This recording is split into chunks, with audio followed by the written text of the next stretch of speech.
Olá, queridos, Pai do Senhor Jesus, bom dia para todos. Graças a Deus, estamos aqui para mais uma aula do nosso curso de Bacharel em Teologia e de Teologia Ministerial.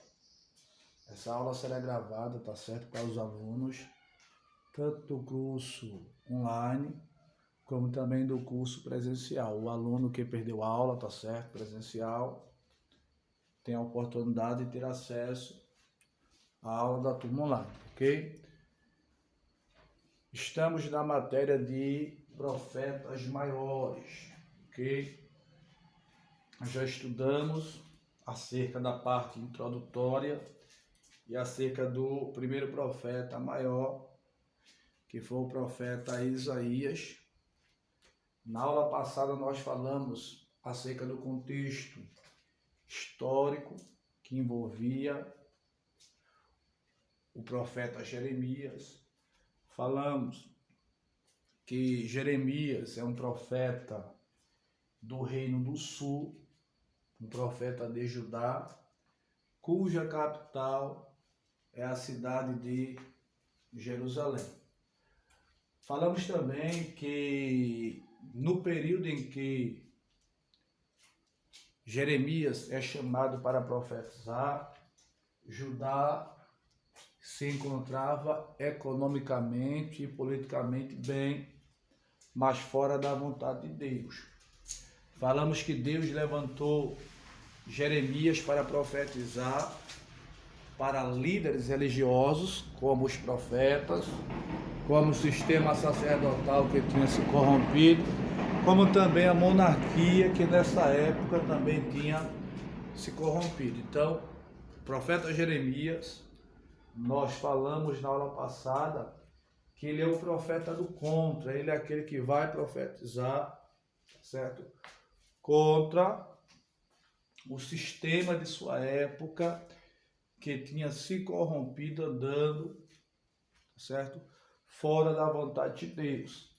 Nós falamos que 8 reis neste período, tá certo? Reinava em Judá, ok? 2 desses 8 reis ainda foi alcançado pelo profeta Isaías, que é o próprio Manassés, e que é também o rei Ezequias, seu pai, ok?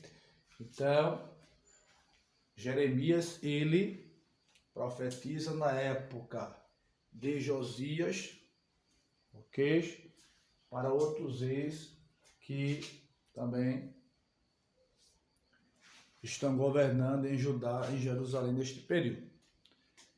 Então, Josias, seu nome significa Jeová cura.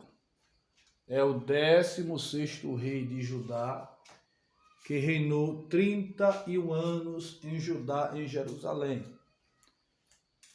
em 640 a 609 a.C., depois de Amon, seu pai, conforme o relato de 2 de Reis, capítulo 21, versículo 26. Promoveu uma reforma religiosa baseada no livro da lei, e nesta primeira reforma aí, ele trouxe a palavra para dentro de Jerusalém. O livro da lei é achado que estava perdido dentro do templo. Perceba que ele vai mandar destruir os altares, os postes ídolos que existiam na época, que o próprio rei Manassés tinha erguido e tinha profanado o próprio templo desta época, pelo período aí de 55 anos, basicamente meio século. Ele foi morto na batalha travada com o faraó Neco em Meguido, conforme registro de 2 de Reis, capítulo de número 23, versículo de número 28 ao versículo de número 30. Então, Josias, tá certo? Ele assume o trono ainda muito novo, era uma criança, ainda com 8 anos. Estudiosos dizem que 8 anos depois, com 16 anos, com supervisão dos profetas que existiam na sua época, como também do Conselho dos Anciões, Josias vai promover a primeira reforma. E nesta primeira reforma ele vai trazer um grande avivamento para dentro de Jerusalém. Ele vai tentar restabelecer a comunhão que fora quebrada, o culto ao Senhor. E ele faz em parte. Por quê? Porque verdadeiramente o povo não se volta completamente para o Senhor, né? Mas é bem verdade que a parte que Josias poderia fazer, Josias fez. Então perceba que ele vai reinar entre 640 a 609, ok?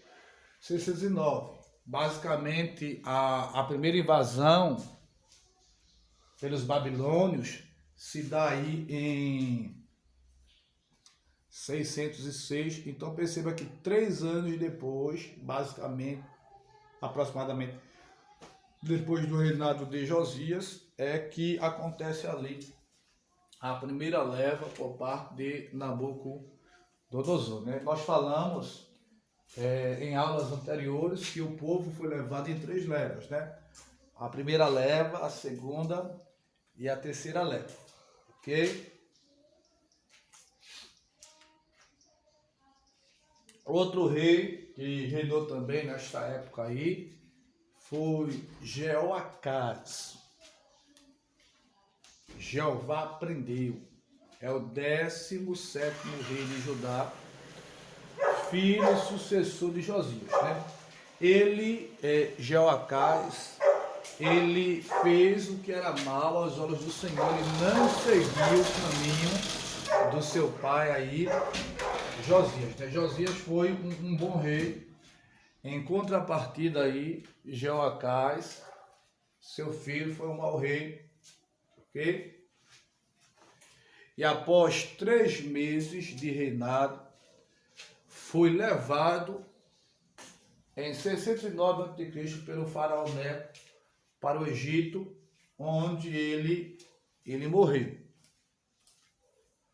ok? Observe que este mesmo Jeoacás, conforme o relato de 2 de Reis, capítulo 23, versículo 31, e 2 de Crônicas, capítulo 36, 1 a 4, certo? Ele também é chamado de Salum. Um livro aqui que eu quero indicar para os alunos, tá certo? Tanto do presencial como do online, é o livro Quem é Quem na Bíblia. Todo estudante de teologia, ele precisa ter este livro, tá certo? Este livro vem com os nomes de todos os personagens. Existem personagens que têm o mesmo nome, tá certo? Não um, mas vários, que não é a mesma pessoa. Então é necessário ter este livro em mãos, tá certo? Para saber diferenciar quem verdadeiramente é quem, ok? Próximo rei que reinou neste período aí, ele é o 18º rei que vai reinar em Jerusalém, em Judá, é o rei Jeoaquim, tá certo? Jeoaquim, não confundir Jeoaquim com Joaquim. Jeoaquim significa Jeová firma, 18º rei de Judá, filho de Josias. Ele vai reinar 11 anos, entre 609 a 598 a.C., em lugar do seu irmão Joacás. O faraó Neco, ele mudou o seu nome de Jeoaquim para Eliaquim, de Eliaquim no caso, para Joaquim, ok? Antes ele se chamava Eliaquim no caso, e depois ele teve o seu nome mudado para Joaquim, conforme o registro de 2 de Reis, capítulo 23, versículo 34, ok? E depois, capítulo 24, versículo 5. Esse mesmo Joaquim, ele queimou o rolo que tinha a mensagem de Jeremias, conforme o relato do capítulo de número 36. Então, Joaquim, certo? O comentarista aqui ele não enfatizou, mas ele não foi um bom rei, irmãos. Perceba que Judá, nesta época, está envolvido em subornos, em idolatria, o sistema religioso tinha se corrompido, tinha profanado o templo, os sacrifícios e as ofertas eram oferecidos, mas eram abomináveis aos do Senhor, sendo que tantos profetas que tinham se corrompido como o sistema sacerdotal apoiavam a monarquia nesta época, tá certo? Então, como a nação está economicamente bem e politicamente bem, e Jeremias traz uma mensagem de juízo, dizendo que o povo passará 70 anos no cativeiro babilônico, certo? E através de Baruque, o escrivão, ele vai agora escrever essas profecias em um livro.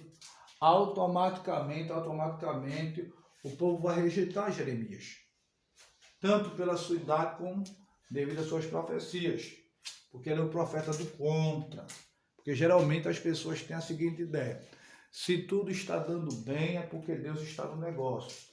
Quando tudo está dando mal, é porque Deus não está no negócio. Nem tudo que dá certo é porque Deus está satisfeito, tá certo? Ou é porque está dentro da vontade de Deus. E nem tudo que está errado, está dando errado, porque Deus não está no negócio, porque Deus está castigando, não, tá certo? Cada caso é um caso, ok? Então, como a nação está bem, economicamente, politicamente bem, então eles entendiam que não haveria uma sentença sobre eles. Porque eles estão bem é porque Deus está aprovando as suas práticas, enquanto a nação está envolvida com várias atrocidades, certo? Principalmente a idolatria. E Joaquim, ele vai queimar o rolo, ok? Que continha a mensagem de Jeremias. Outro rei que reinou também aqui, neste período, tá certo? É Joaquim. Não confundir Jeoaquim com Joaquim. Joaquim significa Jeová estabelece. É o 19º rei. No caso, é o último rei, porque quando houve a divisão do Reino do Norte, Israel, cuja capital era Samaria, e Reino do Sul, Judá, cuja capital era Jerusalém, 19 reis vai reinar tanto em Judá como em Jerusalém. Só que os reis que reinam no Reino do Norte, em Israel e em Judá, nenhum deles prestou. Todos eles fizeram o que era o mal aos olhos do Senhor. E o pior de todos, de Israel, rei do norte, em Samaria, foi o rei Acabe. Ele vai reinar 22 anos em Samaria. E a Bíblia diz que ele vai fazer o que era mal aos olhos do Senhor, porque ele vai se vender para isto. Ok? E 19 reis vai reinar, tá certo, no Reino do Sul, em Jerusalém, ok? Em Judá, em Jerusalém. Dos 19 reis que vai reinar em Judá e em Jerusalém, apenas, ok? 8 vai fazer o que era reto aos olhos do Senhor. Então, Joaquim, que significa Jeová estabelece, ele é o 19º rei de Judá. No caso, o último rei. Que reinou 3 meses em 598 a.C., depois de Jeoaquim, seu pai. Foi um mau rei, ok? Sendo levado preso para a Babilônia. Segundo o relato de 2 de Reis, capítulo 24, versículos 6 a 17, e libertado mais tarde, 2 de Reis, capítulo 25, 27 ao 30. Também chamado de Joaquim, também era chamado de Conias, conforme Jeremias, capítulo de número 37, versículo de número 1, e também chamado de Jeconias, no capítulo 22, versículo 24 e versículo de número 28. A nação de Judá. O passado devia ter sido suficiente para ensinar ao povo a sua loucura em esquecer-se de Deus, mas não aprenderam a lição e assim, multiplicando as iniquidades de seus pais, nada lhe restava senão o juízo. Então, perceba que o cativeiro seria uma forma de Deus punir a nação. Deus iria usar o cativeiro assírio, o cativeiro babilônico, como vara de correção tanto para Israel como para Judá, tanto para Samaria como também para Jerusalém. Perceba que o povo ele vai esquecer-se de Deus. Toda a opressão egípcia, toda a opressão no período também do juízo, porque o povo passa 400 anos opresso no Egito, e no período do juízo passa um período de mais de 350 anos, aproximadamente. Mas mesmo assim, toda aquela opressão que Deus tinha permitido não fora suficiente para o povo voltar completamente ao Senhor. O povo se esquece do Senhor, se esquece dos erros que os seus próprios pais tinham cometido lá atrás e vão, de certa forma, enveredar pelo mesmo caminho, tomar o mesmo caminho que os seus pais tinham tomado lá atrás, o caminho da apostasia, do distanciamento de Deus. Então, Jeremias ele foi levantado neste período aí, um período caótico, em que a nação está mergulhada no pecado, da idolatria, da iniquidade, da imoralidade. Então, ele foi levantado para um tempo como esse. E ele teve que enfrentar a situação presente deste tempo.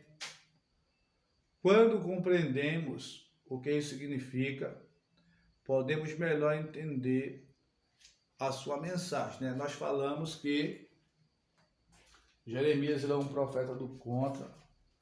Falamos também que Jeremias ele é filho de sacerdote, ok? Sacerdote Ilquias, de Anatote. Então Jeremias ele é preparado para ser também um dos sacerdotes e provavelmente, ok, ter a mesma visão que os sacerdotes de sua época tinham. Então, Jeremias provavelmente está sendo preparado para ser um sacerdote corrupto, mas Deus vai anular a história de Jeremias para escrever uma nova história através da vida de Jeremias. Então, Jeremias é levantado para ser profeta e logo entendemos que Jeremias terá que enfrentar a sua própria família para cumprir o chamado de Deus. Enfrentar a nação, enfrentar os falsos profetas, como também enfrentar a monarquia que está totalmente corrompida.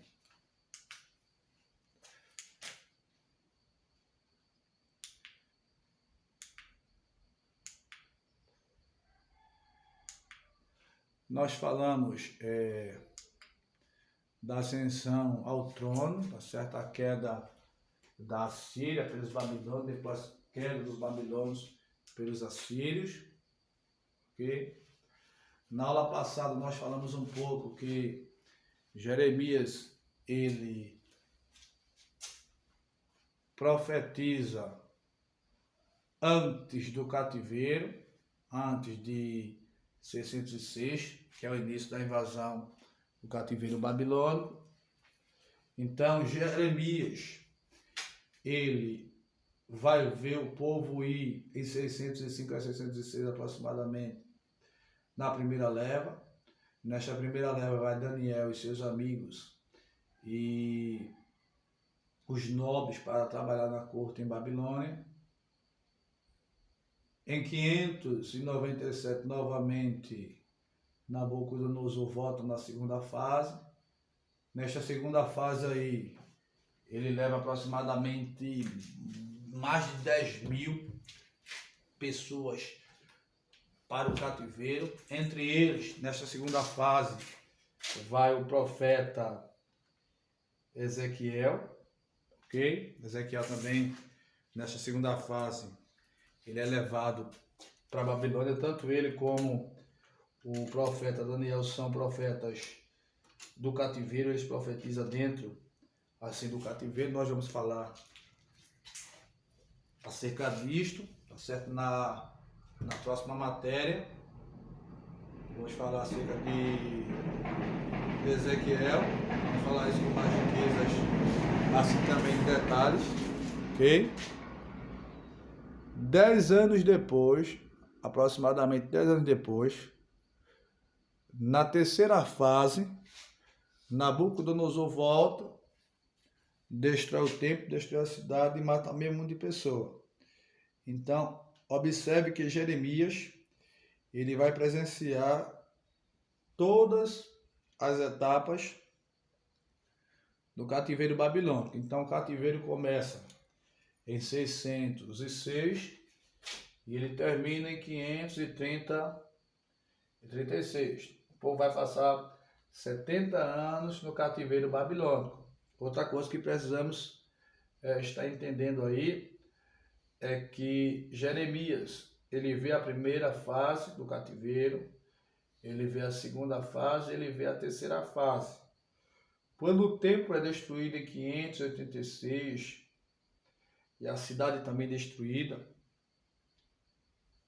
a história diz, tá certo? E o relato bíblico vai dizer que Jeremias, ele vai sentar e vai começar a chorar.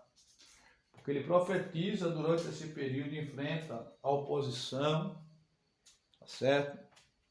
Por parte da sua própria nação que a rejeita. Mas mesmo assim, todo o esforço que Jeremias fez, tá certo? Para o povo não foram suficientes. Jeremias vai ficar frustrado em relação a isso aí. Vai chegar momentos que Jeremias vai desejar a morte. Jeremias também amaldiçoou seu dia. Jeremias vai dizer que o próprio Deus iludiu. Ele vai ficar frustrado porque, como ele foi chamado para ser profeta, ele entendia que ele seria levantado como um baluarte, como alguém que iria proclamar a justiça de Deus e o castigo de Deus sobre Judá, esperando ele que o povo se arrependesse e voltasse para Deus e Deus poupasse eles do cativeiro. Só que a justiça e o amor de Deus andam lado a lado. Deus iria perdoar o povo como perdoou, mas o povo teria que passar pelo cativeiro, pois o cativeiro seria a vara de correção de Deus para com o seu povo, ok? O rei do norte, Israel, tinha sido cativo por não ter obedecido a Deus. Jeremias foi chamado como profeta para tentar impedir que isso acontecesse com o reino do sul, né? Mas precisamos entender que Jeremias não vai impedir porque o povo não vai voltar-se completamente a Deus. É bem verdade que sempre houve o remanescente, mas era um público minúsculo, ok? Que além de ser minúsculo, não tinha um apoio, tá certo, do sistema de sua época. Jeremias viu o declínio da Síria, ele viu os babilônios tomar a Síria, ok? Nesta época, Judá ela era fraca. O profeta sabia que a obediência a Deus era a sua única esperança de resistir aos babilônios. Então, uma forma de o povo resistir ao ataque dos babilônios seria a obediência a Deus. Então, Jeremias entendia que se o povo voltasse para o Senhor iria poupar o povo do cativeiro. Porém, precisamos entender que o cativeiro já está estabelecido para que o povo possa passar. Mesmo Deus perdoando o povo, porque algumas pessoas voltam-se para Deus, Deus não vai anular as consequências que vai sobrevir sobre o povo como forma de puni-los devido aos seus pecados. O profeta Jeremias, ele era compreensivo e solidário, mas o seu livro é ousado e corajoso ao predizer a destruição de Judá pelas mãos da Babilônia, por causa do seu constante pecado, especialmente o pecado de idolatria. Perceba que tanto Israel como Judá, por diversas vezes, caiu no pecado da idolatria, da imoralidade e da idolatria. Por diversas vezes, tanto Israel como Judá tentou levar uma vida dúbia. Perceba que na época em que Acabe reinava em Judá não, que Acabe reinava em Samaria, pois Acabe é um rei do norte, certo? Israel, quando ele reinava em Samaria, pelo período aí de 22 anos, a Bíblia diz que ele vai fazer o que era mal aos olhos do Senhor, vai casar com Jezabel, filha de Etibaal, rei dos Sidônios, e a própria Jezabel vai, juntamente com Acabe, implantar um culto estatal obrigatório para que a nação pudesse adorar a Baal e pudesse adorar também a Azerá. E neste período aí a nação vai levar uma vida dúbia, adorando a Deus, adorando Baal, adorando a Deus, adorando Baal. E na época em que Jeremias profetiza também em Judá, não fora diferente. Por quê? Porque neste período aí a nação vai estar mergulhada na desobediência, envolvida em muitas iniquidades e mergulhada na idolatria. O povo tinha profanado o templo, tinha adorado outros deuses, e a Bíblia diz que Deus não divide a glória dele com ninguém. Deus deixa claro, quando ele vai, através de Moisés, trazer o comunicado ao povo, dizendo ao povo que ele, o Senhor, era o único Deus, e que antes dele, nem depois dele, outro igual ou semelhante a ele existiria. Então Deus, ele sempre quis do seu povo, da sua nação, exclusividade. Deus sempre quis e deixou claro para Israel que Israel deveria adorá-lo e reverenciá-lo como o único Senhor. E Deus também deixou claro que o povo deveria se apartar da idolatria, dos deuses estranhos que as outras nações seguiam. Então sempre Deus está advertindo o seu povo acerca deste mal, né? Geralmente nós entendemos que quando falamos de idolatria está associado a ídolos de madeira, a ídolos de barro, a ídolos de pedra, mas tudo aquilo que nós colocamos em primeiro lugar, em lugar de Deus, se torna uma idolatria. Às vezes é o esposo, às vezes é o filho, às vezes é o dinheiro, às vezes é o conhecimento, às vezes é a beleza física, às vezes é até o próprio ministério. Então tudo aquilo que ocupa, certo, o primeiro lugar em minha vida, que não seja Deus, se torna um ídolo para mim. Ok? Então vamos lá. No capítulo de número 1, nós vemos que a palavra do Senhor, ela vai vir a Jeremias. A Bíblia deixa claro que Jeremias é filho de Uquias, que era um dos sacerdotes em Anatólia. Perceba que Deus se revela a Jeremias no capítulo 1, e Deus vai declarar no capítulo 1, verso 4 a 5, que quando Deus chama Jeremias para o ministério, Deus vai destacar a Jeremias algumas particularidades. E algo interessante que Deus vai dizer a Jeremias, que antes que ele fosse formado, Deus já o conhecia. Então isso aqui envolve, de certa forma, o decreto de Deus. Deus declara para Jeremias que antes dele ser formado, isso indica que antes do relacionamento entre o pai e a sua mãe, Deus já tinha lhe conhecido. Então Jeremias, ele está sendo chamado no capítulo de número 1 para viver os planos de Deus, que é a concretização daquilo que Deus decretou antes da sua própria existência. Deus deixa claro, olha, antes que fosse formado no ventre da sua mãe, eu te conheci, e às nações eu te dei por profeta. Então, dentro da perspectiva do eterno Deus, Deus revela e mostra a Jeremias que Jeremias, ele é profeta, e que Deus já tinha dado a nação nas suas mãos antes da sua própria existência. Deus mostrando para Jeremias que Jeremias nasceu para este fim.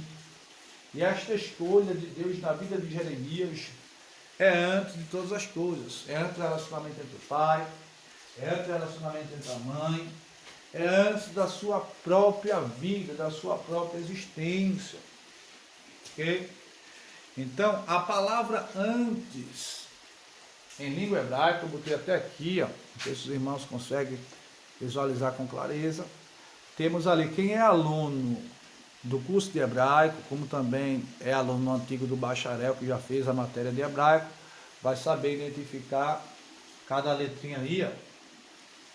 Nós falamos na aula de hebraico, para ler o hebraico você precisa decorar o alfabeto na sua grafia, sonoridade, transliteração, e também decorar as licudes, os sinais maçoréticos. O hebraico se lê da direita para a esquerda, identificando consoante e depois sinal maçorético. Então temos ali o B, que é B, temos o T, que é T, temos o Resh, que é R, e temos o Men final, o Men sofit, o Men de final de palavra, que é o nosso N. E embaixo temos 3 sinais, tá certo? Em cores diferentes para ilustrarmos o que queremos aqui falar, que é o Tisserê, que corresponde ao nosso em língua portuguesa. Então temos aí a palavra Beterem, antes em língua hebraica é Beterem. Então Deus está dizendo a Jeremias, antes, Beterem, antes de você ser formado no ventre, eu te conheci, antes que fosse gerado e saísse da madre, te santifiquei, e as nações te dei por profeta. Então Deus deixa claro para Jeremias que todo o projeto de Deus na vida de Jeremias se deu antes da sua própria existência. Ok? Então eu botei aqui em cores diferentes aqui, ó. Cada letra hebraica dessa aí representa, tá certo? Particularidades espirituais. Representa também membros do corpo humano, tá certo? E outras particularidades de diversos aspectos. Então, a letra B significa casa, T, cesto, gestação, Resh, cabeça, início, pessoa, Men, água, recomeço, regeneração. É como se Deus dissesse, olha, antes da tua própria existência eu já tinha preparado para você uma casa, tá certo? Uma gestação, uma cabeça, um início. Antes da tua própria existência eu já tinha te preparado como pessoa. Eu vou te colocar por cabeça. Você vai pregar para profetas, para sacerdotes, para reis. Eu vou te levantar para arrancar, mas também para derribar. É Deus dizendo a Jeremias, vou te levantar, vou te colocar como cabeça, tanto para arrancar como também para derribar. Vou escrever um novo início para você. Vou escrever uma nova história. Salomão, no capítulo de número 16, verso de número 1, Salomão diz que dos homens são a preparação do coração, mas do Senhor, Salomão diz que é a resposta da boca. Então Jeremias é preparado para ser sacerdote, mas Deus anula a história de Jeremias e escreve um novo começo, uma nova história para Jeremias, né? A letra Men significa água, recomeço, como também regeneração. Ok? Então a palavra antes, beterei, de acordo com cada letra da palavra, temos aí esse significado de casa, cesto, gestação, cabeça, início, pessoa, água, recomeço e regeneração. Amém, meus irmãos? Então chegamos ao fim, tá certo, da nossa aula hoje. Próxima semana damos assim continuidade. Amém? Deus abençoe os irmãos.